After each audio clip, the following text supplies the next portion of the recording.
Mutumsusu en prêchant la parole, puissance sa parole que simba ya biki ba demo lobi. Ça ko simba ye sans ko ye ba kazana problème. Mais apena mutumsusu ko sambelela ye abiki pété mais zamba pesi recommandation, peut-être à ça l'offrande, peut-être à la prière autant de jours, peut-être à ça la boye. Et après ya comment na lobo kwa nzambe. Donc ce que moi je peux dire aux gens c'est que zamba tikala ko échouer et puis nzamba échoua kate. C'est les problèmes les ande biso batu. Comment on peut écouter la voix de Dieu, comment respecter l'orientation de Dieu par rapport à un problème d'abisso. Nous avons réglé le coup la moisi. Chaque jour, chaque heure, chaque minute, nous avons réglé. Nous avons réglé. Oh, écoute, santé au bozomona. Pour n'aller pas papa. Yang on a récupéré. Nous avons la Pampex. Après 2 heures du temps, il faut changer Pampex. Après 2 heures du temps, il faut changer Pampex. Na tamboli. Na keyi banda kwa nganga po na zwa soin na tigali ko zwa te. Le frère depuis 2023 à Salaba Makamunaye. Nenga komo régler neti moi c'était 2026. C'est-à-dire à tamboli pas ba pasteur et pas banganga. Moi ba bien zalaki nango a teki teki. Et aujourd'hui le frère est devenu ce qu'il est. Nazo régler le la moi si. Chaque jour, chaque heure, chaque minute, nous avons réglé. Tango longoli bilambana tala Pampex salata kama kila donc zoranda réglaka. Et mais c'était très court ça y est. Vous en comprendre. C'est-à-dire ce n'était pas facile, tu vois. Et ça là kinga quitté côté. Et j'ai senti à moi l'esprit de Dieu m'a dit pesa et mafuta. Kosenge mbongote. Na pesa mafuta meli na sale ba service. Après 3 jours, nous décollons toujours 1 semaine, 2 semaines, nous décollons makile bimake souté à la. Nakoma kolata Pampex. Après 2 heures du temps, il faut changer Pampex. Après 2 heures du temps, il faut changer Pampex. À la tara Pampex, à l'ongola changera par jour, Pampex à 7 fois, 8 fois. Donc c'était très grave par rapport à qui si est mon je lui ai aidé. L'homme de Kintuki. Pourquoi seulement Karamafout Andem Tebik ici? Mais je crois que Nassina Lobelabino déjà, ça y est, dans Lobelabino déjà que le Seigneur m'avait donné la recommandation à Mafuta. Zamba Ebi. Le Seigneur m'avait dit na kotambola na yo na mafuta. Na maya fire na mungu wa fire. Batu bakobika, batu bakosoba solution, batu bakokangolama. Parce que toro za la mission sont pas prophètes, mais dimanche à prière et keseni. Le lenge nanga ko sambela ndezo matsangana comme fort dans le monde spirituel. Vous savez comprendre? Très bien. Et le dimanche ko sala makampe ko zalaka orchestre. Papa mo ambassadeur qui accident, je sais pas ce que solo baki yango. Non, je n'ai pas compris. La sala qui accident, bolanda ba image wana nano. Les images sont là. Yango nezoleka malgré bozo ka voir nanga tala image mutuka na ye panzana ki mabe makas. Et je profite ya kosenga na bato bonne volonté. Tu peux prendre ça. Même dans le boko nae bokotala bakobenda image nazana senga na bato bonne volonté numéro ya journaliste Mwamba Ezawana ozana $100 ozana 200 ozana 500 ozana $50 olobité oksunga pe na mutukane panzani mabe makas bosunga biso bengaye tindele moi 100 tindele moi 200 amekata ko d'abord azo se faire soigner mais azo ya ko sala musala nzambe mutukane za ya kobeba. Donc na ebité au Saint-Esprit a ko toucher na motema. Mutu nyonso a ko réagir malamu ko benga journaliste Mwamba na numéro na ye nzamba lola ko zanga te ko pambola yo. Je crois c'est tout ce que je peux dire. Shalom bandeko baningami ya mokili mobimba partout monde entier oza précisément na Canada ozali na États-Unis d'Amérique ozali na Kentucky pe oza na Paris. Ozana Kinshasa. Na elibino sango malamu, moi l'apôtre Moïse Kasson. Un jour je dormais, après avoir beaucoup prié, le Seigneur m'a apparu par l'image d'un ange. Et le Seigneur m'a dit, je marcherai avec toi à travers l'eau de fire, l'huile de fire et le sel de fire. Et na tuni nzambe na lolenge nini nzamba lobi na tambola ki na Moïse na nzete. À chaque fois il y avait un problème, Moïse abandi ko beta nzete, pe nzete bandi ko créer miracle na kombo na Yesu. Et j'ai vu effectivement ce que le Seigneur a fait dans Zela Mafuta Fire.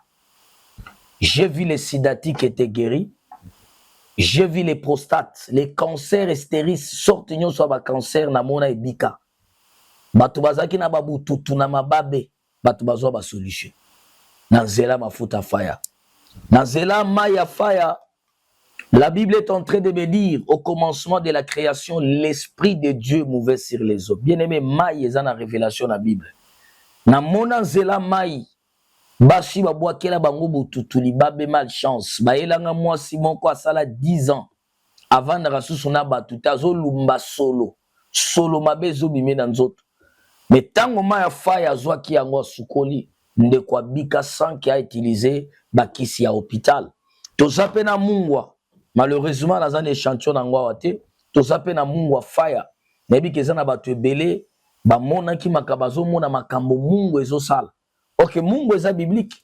Bible zolo ba Elisa komi na Jericho, balobeli mboke eza malabu. Mais mabele mboke eza stérile. Pourquoi ma eza bololo? Elisa senga ki Mungu abibo memanga na source. Mungu eza na révélation. Bien aimé kimamba ngosomba. Maman moko azobisanga mwana na ye autiste mwana botama malamu alobaka après moment mwana bela mwana alobaka sute. Asoma Mungu azoliesaka mwana Mungu après 14 jours mwana lala la muka malobezongi. Ce sont des miracles. Nalingi ozwa numéro bolimbisanga numéro pona ozwa mafuta ya fire na États-Unis d'Amérique.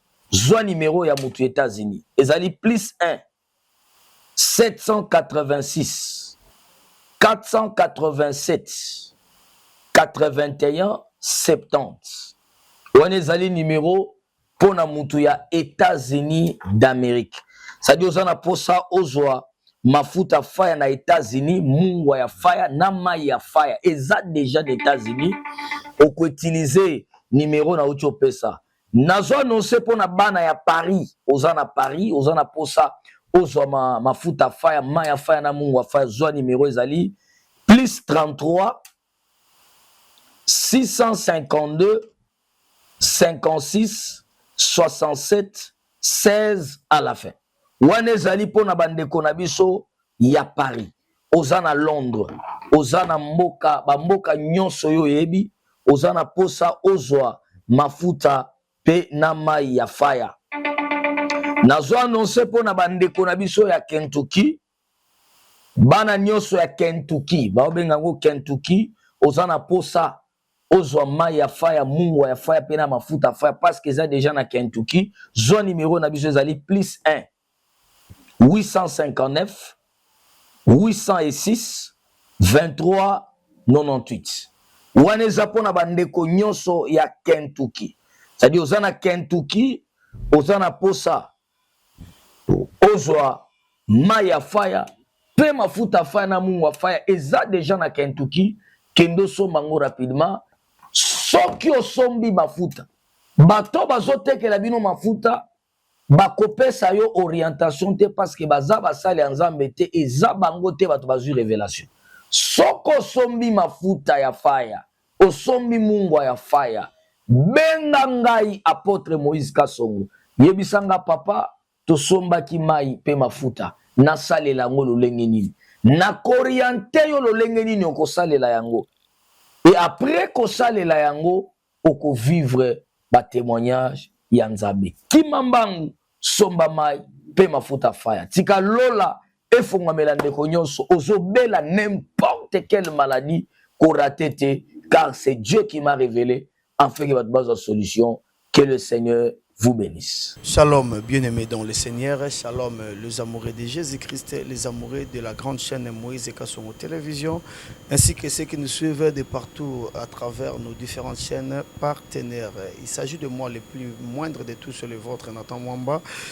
La joie m'est immense de savoir que vous êtes là et quand vous nous écrivez, quand vous commentez, quand vous nous appelez, et c'est ce qui fait notre force. En tout cas, ne vous limitez pas, et j'allais dire, ne vous limitez pas et seulement par les appels, mais abonnez-vous et partagez. Et comme tu as été édifié, que cela édifie aussi quelqu'un d'autre qui nous suit ou qui aura cette grâce, n'est-ce pas, de nous suivre à travers vous. Merci beaucoup, que Dieu vous bénisse. Aujourd'hui, encore une fois de plus, c'est dans votre émission Plateau aux Adorateurs, ensemble avec l'homme de Kintuki, l'apôtre majeur, le père de tous. En tout cas, avec lui, et avec lui, on a toujours eu l'habitude, on a toujours eu cette coutume de marcher dans la vérité. Comme on a toujours dit, que vous connaîtrez la vérité et la vérité vous affranchira. Tu vas être affranchi, tu vas être délivré. Marche dans la vérité, car Dieu, Jésus-Christ est le chemin, la vérité et la vie. Merci beaucoup. Il est déjà là sur ce plateau. Je vous salue de partout. Zambalo la pambola bino. Mote comme la bino en Afrique, en Amérique, en Océanie, en Europe, en Asie. Mote et comme la bino na kati ya Kinshasa, la capitale. L'homme de Kintuki, l'apôtre majeur Moïse Kassongo, à qui j'ai dit shalom, Daddy. Oui, shalom, papa Mwamba. Santé, Daddy. Non, ça va, le Seigneur est en train de nous faire grâce, on est là. Bien que vous êtes un peu malade, moi j'ai vu à combien on vous prélevait, et tout, mais si on est bon, qui est à Soukana Ozalelo? Ok. Lelo jeudi, tout a déjà 9h, à la minute. Parce que nous avons un docteur privé là. Là, je sais. Ouais, traitant à l'hôpital, nous avons rarement. Bon, ils ont mais et comme on a un niveau de vie, tu dois quand même te préserver et te protéger, tu vois un peu. Très bien. Ils ont un mais on ne sait jamais, mais qu'il a un bébé. Très bien. Mokileza robeba, obité nanya zolukayo, nanya rosala nini. Na cadre car il y a vigilance. Il y a monde au sala rabongo. Oui, oui. Merci beaucoup, Daddy. Comme la Bible nous dit, c'est poussé par l'Esprit. Les hommes ont parlé de sa part. Une très courte prière pour mieux débuter cette émission. Zambe na bomo mo santo na Israël, to pamboli tongo alelo, to sengi Saint-Esprit na weka mabiso. Nyonso toko solo la toza la conduit na Saint-Esprit au nom de Jésus-Christ. Amen. Amen. Merci beaucoup. Je nous appelle, n'est-ce pas, Yakulanda, très consciemment, bozala conscient, Yamakamu bozali kosala. La Bible nous dit, vous demandez, et Nzambazo pesate parce que vous demandez mal. Nazo senga na binobo se concentrer na émission Oyo. Les allées émission le rôle avec émission n'y sauté. Moi je me réfère toujours à l'écriture biblique. Bible là où 2 ou 3 sont réunis à son nom, il est là au milieu d'eux. Mais je vous rassure que nous, on n'est pas que 2, on n'est pas que 3. Il y a plus de 4 personnes sur ces liens. Merci à toi 4K qui est derrière la caméra. Merci à toi Dave Tebra. Merci. Et merci également à l'assistance de... Lui, je l'appelle comme ça, mon fils et mon collègue. Et merci beaucoup à toi, le pasteur Miel. Merci beaucoup à toi, Daddy. Parlons un peu de l'église. Et c'est... On dirait comme une coutume. Et à tout moment que vous êtes là devant les gens, Dieu doit faire quelque chose. Miracle, moi, fait salama. Et l'or, moi, fait salama. Et Zaranini, vous avez habitué Dieu dans le miracle ou c'est vous que vous êtes habitué dans le miracle? Mais d'abord, moi, je viens de la lignée de faiseurs de miracles. Très bien. Aden nanga izanami na miracle na kati. Kila nangezo tambola na miracle. C'est fort. Et ma vie c'est le miracle. Donc partout na komaka ou bien chaque culte quand il y a la présence, il y a Satan, il faut te déloger na banzota bato. OK. Ozo comprendre so bato bazana kati ya bokangami ya bondoki ya Satana, il faut te libérer bato. C'est-à-dire notre mission c'est de libérer les captifs. Notre mission c'est de libérer les gens qui sont emprisonnés dans des prisons sataniques, dans des prises diaboliques, il faut tout libérer. C'est ça notre mission. Donc, tout ce que je peux dire, c'est que ton message ici, miracle, non. C'est-à-dire que là où il y a Dieu, il y a toujours les miracles. Là où surtout quand on dit Dieu, c'est la parole. Okay. Quand il y a la parole de Dieu a toujours eu une puissance. Si Malilo Bananzambe a toujours une puissance, moro ya accompagna kamo. Et puissance on a des big sarababeli. Puissance soit netambu sarabakoka avec les bamonaka. Comment on peut prêcher la parole de Dieu mais qu'il n'y ait pas les effets de la puissance de la parole? Ça dit tout est en zambete. pour notre côté ensemble, si réellement nous prêchons un Dieu vivant, il faut qu'il y ait la puissance de ces dieux-là et se manifester dans la vie à Bato. Bato bakondi mané que toté ensemble solo, ce qui bato baobikate. Bato bakondi mané que toté ensemble solo, ce qui baobikate. Dadi, vous êtes déjà arrivé que baeliopé Kamorobo et au Sambelipe, mutango bikite. Bon, kobikate c'est trop dur. Ça peut dire mutubaro ya na eto Sambeli. Peut-être solution ils ont mis en tête, mais Nzamba fait ses recommandations. Elle a peut-être 7 jours de prière, 8 jours de prière, ça a peut-être offrande, ça a racheté. Parce que le quand tu n'obéis pas, c'est que le Saint-Esprit vous dit. Ok. Parce que ça, tu as fait offrande, tu as prié les cas, tu as miracle. Nous sommes en pleine atmosphère, il y a puissance à Saint-Esprit, en pleine kill, tu as obika. Sans que tu aies le beaucoup. Nous sommes en prêchant la parole. Puissance sa parole ko simba ya biki ba demo lobi sako simba ye sanko ye ba kazana problème mais apena mutu musoko sambelela ye abiki pété mais nzamba pesi recommandation peut-être à ça l'offrande peut-être à la prière autant de jours peut-être à ça la boye et après ya komona loboko nzambe donc ce que moi je peux dire aux gens c'est que nzamba tikala ko échouer et puis nzamba échoua kate c'est les problèmes les ande biso batu toyeba comment on peut écouter la voix de Dieu. Comment respecter l'orientation de Dieu par rapport à un problème d'Abisso. Très bien. Vous avez toujours eu, selon les gens, mais j'ai été surpris, en tout cas, excusez-moi de le dire. Hier, il y a eu un vieux papa qui était venu vous voir. Il n'a pas de problème. Il y a $500 au PCA. Oui, papa, qui n'a pas d'affaires. Problème, non. Ils ont un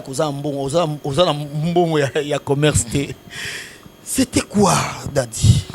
Au moni, ils ont parce que tu filmes à guetter et puis tu filmes à Ragnon sauter. Non, déjà tu filmes à Ragnon sauter. Au moni, tu as te kakapo na bape sarabiso ba offrande. Pe papa na lobi loba mo excusez nga na si sa question nga. Alobi nanu ekomela été.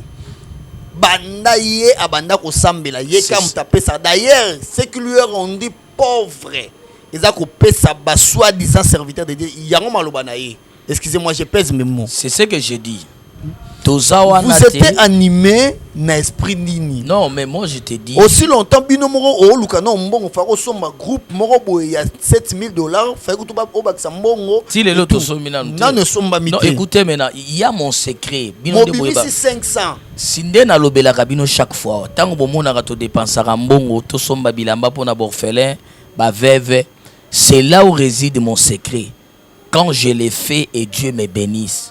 Frère, on a tango ya zole la zo expliquer nga banda ko travailler soki wapi mambo c'est compliqué musa les kufi moi sina bana ba mo vanda soki wapi ba mambo belé papa na zole la vine ezaki détruit antale ninga bandi ko la nzambe na ngai j'ai senti à moi le Seigneur m'a dit ko sambela pona été mais bimisa mbongo eza na poche na yo pesa ye kandengo zo pesa ye akukauka ka sute amen et nga soki na yoki mongongo nzambe tindinga na salelo ko na doutakate na réfléchira kate je suis différent avec les gens je suis différent avec beaucoup des hommes de Dieu o nenga ya kina ko que nos frères ko bangate salo offrande bakangyo na kindoki ya famille c'est comme ça avec d'autres prophètes bakangyo na sorcellerie famille moyo bongezate pesa offrande na yo ole kana délivrance mais le Seigneur m'a dit ndenga zana ko sambela pona été bimisa mbongo na poche pesa ka ndengo zo pesa okaukate c'est ce que j'avais fait et nzambe mo royebi o ekolanda donc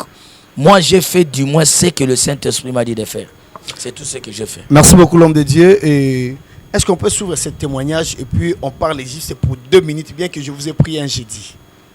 Merci beaucoup à Dave Tebra. Prenons ce témoignage et puis on se retrouve juste après. C'est parti. Naeko kumisa nzambe ya apôtre Moïse Kasongo na oyo asali ngai bandeko na nga nazalaki mutu moko oyo nakoki komérite suki kozala na bomoi te mais grâce ya nzambe ya tata na ngai Moïse Kasongo lelo nazali en vie na 2023 nakendaki Brazzaville nakomi na Brazzaville koluka kaka ndenge mwana mobali alukaka bakamarade na nga bainitiaki nga na simba kisi nakende ko simba kisi ta unaki osimba kisi nganga atuni ngai okokoka na bise na kokoka po choix ezalaki te na ba difficulté na bota bana mibale moko ya mwasi moko ya mobali ya liboso aza mwasi na 2023 wana azaki na 6 ans ta unaki kosimba pona sunga kaka bana nganga pesi nga condition nga na kaisa eta mususu condition wazo pesa nga bandeko na nga ya koboma mutu po nazaki prena nyonso pasi eleka makasi nganga tuni nga insiste na ndimi na bite na kokoka ayebisinga pozwa mbongo osepela lokwa baninga na oyo condition ezaka yake obimaka na mwana na yo ya liboso so natali mwana ngo ya liboso mwana muke ya 6 ans natali nganga natuni na ebisi ye mwana oyo ozoloba na bimaka na ye aza mwana muke mwana ya 6 ans alobi condition yango wana soko sali yango te yebaki okozwa mbongo te et puis déjà oniati mabele oyo okobima ndenge ozalaki te nazaki na moyen te nayebisaki c'est bon pesa ngai 2 mois pona yeba kosala yango ayebisinga problème eza te il suffit kaka osala yango nazongi Kinshasa po na bando sala makambo yango mais à chaque fois ezalaki soki nazwi mwana pona sala ne makambo yango muteme bande kosimba te nazotalaka mwana ya mukie boye na bima pe na mwana nanga amona nzoto nanga na bande kokoka te kolela so na ngina sala yango nazokoka te nazolela ti mwana komaki mais papa ozolela nini et puis ndenge nini olongolaka bilamba olongola nga bilamba et comme eko déranger nga natali kaka na bité na ko sala ngo te tangu bangonga ngo ekoki na ndepe na bande kokoka ka ko sala ngo te nazongeli nganga wana na ebisi changer ngai condition pour condition wana nazokoka yango te à chaque fois nazozwa mwana mais ezo simba te ayebisi nga il faut sala ngo na ebisaki ye oyo na osala te na bimi na zongi tant na zongi na Congo après 2 jours noika maloba moko lobelinga na mire oyo yo lukaki yango nde ozobuka po eloko nga na ebisaki osala osalite okobuka oyo yo oloni natala bo mutu te bandeko nanga tanka na oki malobana après 30 minutes na oki lokola poso osuba na nzoto na ngai nake na suba boy makila donc makila penze ya rouge ndenge bomona makila ngombe nga kasi ata msu maladi soki nini nzoka nde ekomaki règle nazo régler lokola mwasi chaque jour chaque heure chaque minute nazo régler oyo kutu santé bozomona pona yake papa yango na récupérer na koma kolata Pampex après 2 heures du temps il faut na changer Pampex après 2 heures du temps il faut na changer Pampex na tamboli na kei banda kwa nganga pona zwa soin na tikali kozwa te na tamboli na ba hôpital na zwi soin te voire même na ba église na tikali kozwa solution te na lembi na komi ko belela ye kutu ndoki nganga ngo bima siko nde yaka ko bomanga po boye na lembi je me suis na vandi camarade nanga moko azaka na Victoire aye kotala nga amoni ndenge nazo changer akansel wana ko sayi na longoli Pampex tamakila esali somo yende mutu abetele nga lisolo ya lingomba olelo esikanga la zwi lobiko abeteli nga lisolo papa ngabi ya natamboli trop na lembi est-ce que kuna na ozwa lobiko abi to kende ngai natika yo omeki banzambe na bango esimbi te meka pe nzambe ya papa wana choix ezalaki te na biso c'est bon tokende banda na ye awa au deuxième semaine soki na ye kotatola boye po na tatolaki na etonga nzambe aloba na nga tatola mpe baoyo baza libanda ya bamboka bapaya bazali libanda bayoka bandima bokonzi ya mwana mobali oyo ngai natie misala kati na ye nde na ye kotatola liboso na bino ntango nayaki mbongo esili famille mpe ya malonga te mbongo esili nga naye papa bina nga somba mafuta l'homme de Kintuki. Parfois nanga mona ko mobanga. Dernièrement nga zakina simana qui retard l'émission qui a été présentée par le frère Dave Mutu Asandi Bampose bo bando tambole na kati au moins inde na kimaki.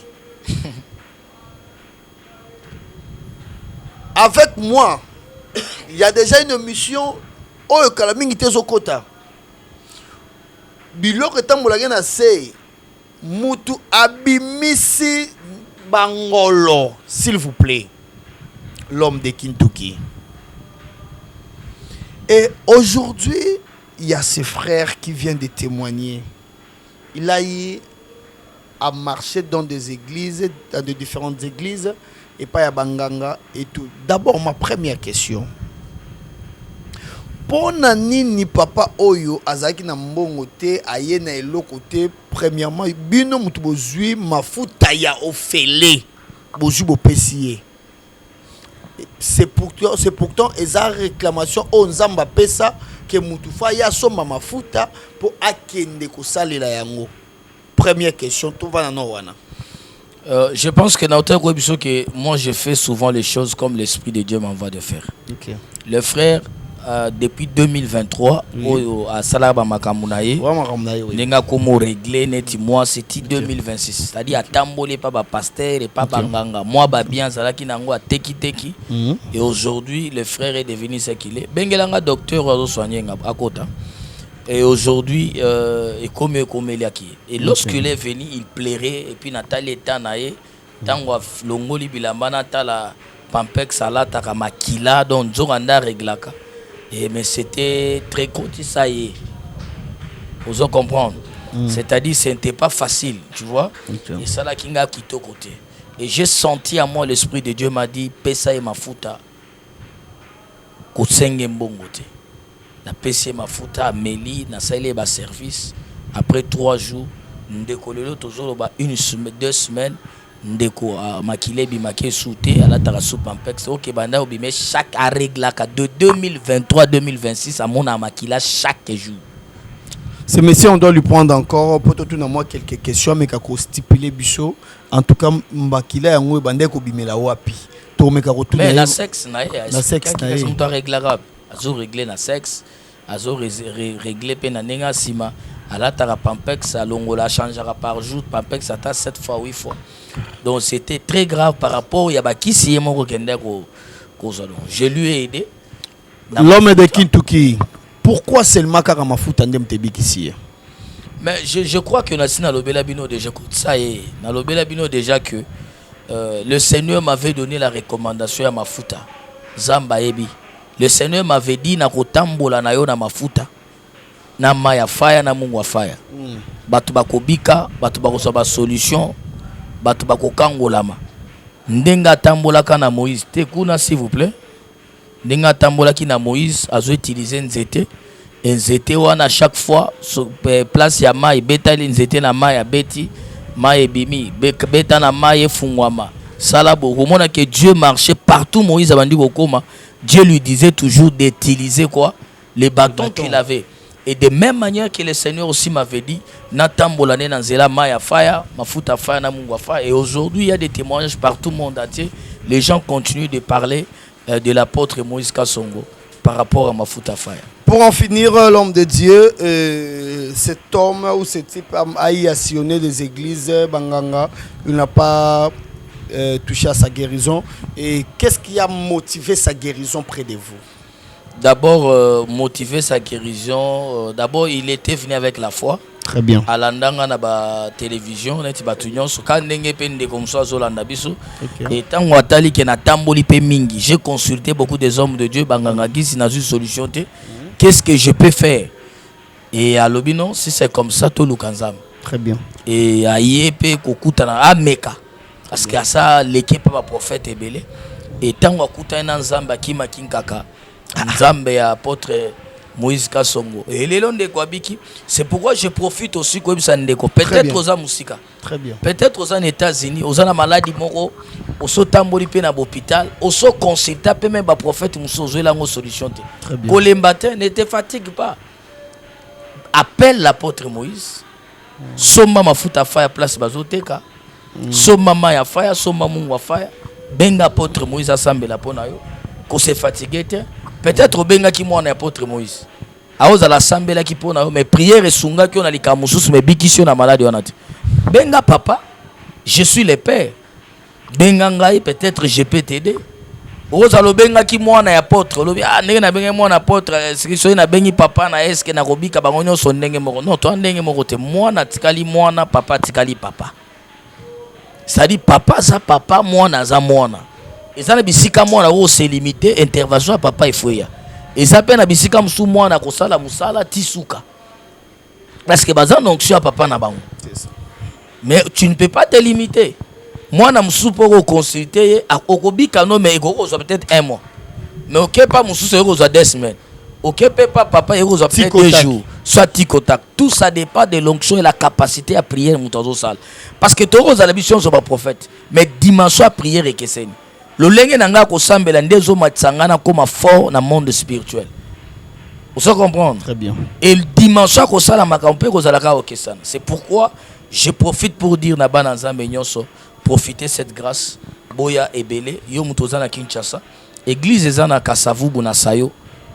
Soko zana Sayo tuna kaka espace béni les visionnaires. Soko zana béni les visionnaires aveli moko ezawa na kombo nango Mavinga 2 parce que Mavinga 1 zalina Mavinga 2 tozana Mavinga 2. Kota compter ba parcelle tozana 16e parcelle main droite communauté des églises de la restauration par Jésus-Christ. Yaka yo mutozana poto benga na plus 243 99 95 25 659 plus 243 82 79 71 430 benga toko yamba yo. Et puis je profite pour na koloba ndeko na nani papa Mwamba sala ki accident, je sais pas ce que solo ba ki yango. Non, je n'ai pas encore. Sala ki accident bolanda ba image wana nano. Les images sont là. Yango nezoleka malgré bozo ka voir nanga tala image mutuka na ye panzana ki mabe makas. Et je profite ya kosenga na bato bonne volonté. Tu peux prendre ça. Même na loboko na ye boko tala ba kobenda image. Nazana senga na bato bonne volonté numéro ya journaliste Mwamba Ezawana ozana $100 ozana 200 ozana 500 ozana $50 olobite oksunga pe na mutuka ne panzani mabe makas bosunga biso benga ye tindele moi 100 tindele moi 200 amekata ko d'abord azo se faire soigner mais azo ya ko sala musala nzambe mutuka neza ya kobeba donc nayebi te oyo Saint-Esprit akoko toucher na motema mutu nyonso ako réagir malamu kobenga journaliste Mwamba na numéro na ye nzamba lola ko zanga te ko pambola yo. Je crois c'est tout ce que je peux dire. Merci beaucoup l'homme de Dieu et merci beaucoup à vous tous au bozu vraiment libaku ya kolanda biso nzamba lola pambola bino papa nazaki na moi question moko mais question na to pousser on pour na émission ezali koya vu que c'est un jeudi bo santé pesa toza convalescent biso mibale na ko benda mno mulaité merci pour na nyoso merci pour votre disponibilité. Merci. Alors, parce qu'on avait commencé par la prière, papa va finir par la prière pour clôturer. Quant à moi, je vous dis au revoir. Te contacter prochainement. Ce qui est sous Azongité. La prière d'Adi. Nous te disons merci, tendre Père, pour ce moment. Et nous bénissons tout celui qui a partagé et qui a suivi cette émission. Au nom de Jésus, Amen. Shalom, bandeko baningami ya mokili mobimba partout, monde entier, oza précisément na Canada, ozali na États-Unis d'Amérique, ozali na Kentucky, pe oza na Paris, oza na Kinshasa. Na yelibino sango malamu, moi l'apôtre Moïse Kasongo. Un jour, je dormais, après avoir beaucoup prié, le Seigneur m'a apparu par l'image d'un ange. Et le Seigneur m'a dit, je marcherai avec toi à travers l'eau de fire, l'huile de fire et le sel de fire. Et na tuni nzambe na lolenge nini nzamba lobi na tambolaki na Moïse na nzete. À chaque fois il y avait un problème, Moïse a bandi ko beta nzete, pe nzete bandi ko créer miracle na kombo na Yesu. Et j'ai vu effectivement ce que le Seigneur a fait dans Zela Mafuta Fire. J'ai vu les sidati qui étaient guéris. J'ai vu les prostates, les cancers stériles sortent sur le cancer na mona ebika. Batu bazaki na babu tutu na mababe, batu bazo ba solution. Dans Zela Mafuta Fire. Dans Zela Maya Fire, la Bible est en train de me dire, au commencement de la création, l'Esprit de Dieu mouvait sur les eaux. Bien-aimé, Maï est dans la révélation de la Bible. Na mona Zela Maï, Bashi babouakela bango bututuli babe malchance. Baelanga moi Simon kwa sala 10 ans. Avant de rasusu na batuta zo lumba solo. Solo mabezo bime na nzoto. Mais tango Maya Fire zwa ki yango sukoli, nde kwa bika sang qui a utilisé bakisi ya hôpital. Tozape na mungwa. Malheureusement, dans un échantillon d'angwawate, tout ça peut na mungwa fire.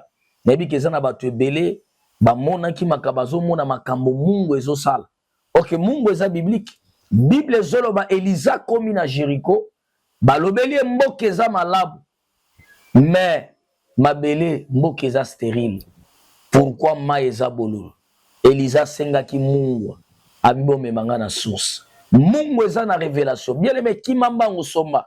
Maman moko azobisanga mwana na ye autiste mwana botama malamu alobaka après moment mwana bela mwana alobaka sute.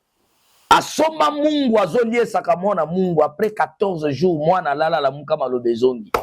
Ce sont des miracles. Na lingi ozwa numéro bolimbisanga numéro pona ozwa mafuta ya fire na États-Unis d'Amérique. Zwa numéro ya mutu États-Unis. Ezali plus 1 786 487 81 70. On est allé numéro pour na mutu ya États-Unis d'Amérique. Ça dit ozana posa ozwa mafuta fire na États-Unis, mungwa ya fire na mai ya fire. Eza déjà d'États-Unis. On peut utiliser numéro na ucho pesa. Nazo annoncer pour na bana ya Paris. Ozana Paris, ozana posa ozwa mafuta fire, maya fire na mungwa fire. Zwa numéro ezali plus 33 652 56 67 16 à la fin. Wane zali pona bandeko na biso ya Paris. Ozana Londres, ozana mboka, bamboka nyonso yo yebi, ozana posa ozwa mafuta pe na mai ya fire. Nazo annoncer pona bandeko na biso ya Kentucky. Bana nyonso ya Kentucky, baobenga ngo Kentucky, ozana posa ozwa mai ya fire, mungu ya fire pe na mafuta fire parce que ça déjà na Kentucky. Zo numéro na biso ezali plus 1 859 806 23 98. Wane zapona bandeko nyonso ya Kentucky.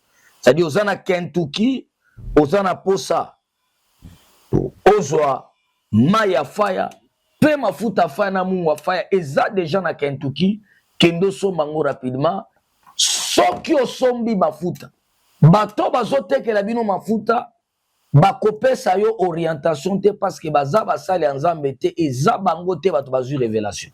Soko osombi mafuta ya fire, osombi mungu ya fire, benga ngai apôtre Moïse Kasongo.